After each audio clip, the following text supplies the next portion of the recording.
मनोज जरांगे पाटलांनी पुन्हा उपोषणाचं हत्यार उपसलंय। 20 जुलैला मनोज जरांगे पाटलांनी उपोषणाला बसण्याची घोषणा केली। जरांगे पाटलांच्या आंदोलनाच्या घोषणेनंतर ओबीसी नेतेही आता आक्रमक झाले।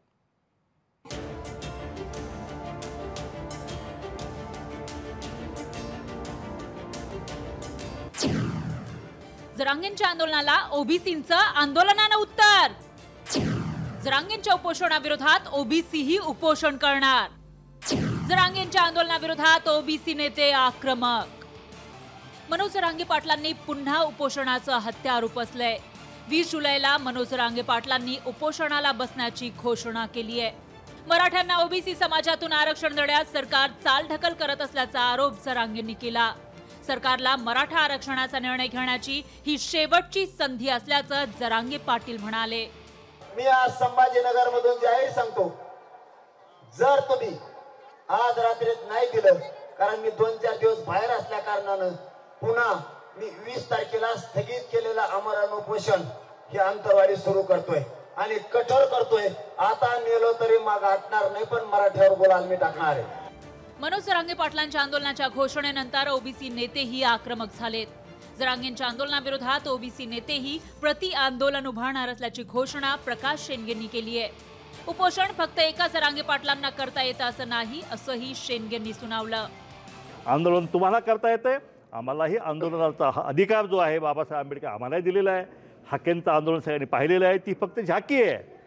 हाकेंचं आंदोलन जे आहे ते फक्त झाकी आहे, अभी बहुत कुछ बाकी आहे, होऊन जाऊ द्या ना।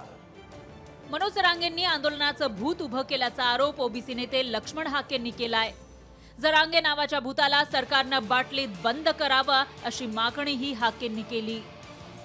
महाराष्ट्रातल्या मंत्रिमंडळातल्या वयोवृद्ध छगनरावजी भुजबळांना छत्रपती शिवरायांच्या प्रतिमेच्या समोर उभं राहून शिव्या देणं असेल, हे महाराष्ट्राचा आब आणि आदब घालवणार आहे, महाराष्ट्राच्या संस्कृतीला काळीमा फासणार आहे।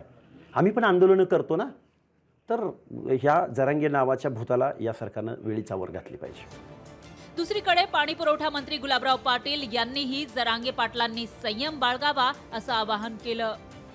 मला तरी असं वाटतं की भावबंदकी ज्या आहेत त्याप्रमाणे प्रेमाने राहणारे ओबीसी आणि मराठा समाजात यांच्यामध्ये जास्त मन कटुत होऊ नये म्हणून दोघांच बाजूंनी शांतता पाळली पाहिजे असं मानणारा मी कार्यकर्ता आहे। त्यावेळेचं उपोषण हे शेवटचं उपोषण असेल असं मनोज जरांगे पाटील म्हणतायत।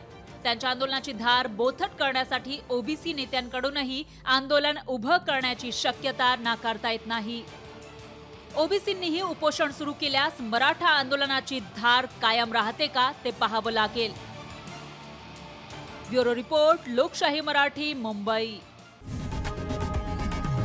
लोकशाही मराठी, ऐका, पहा, जागरूक रहा।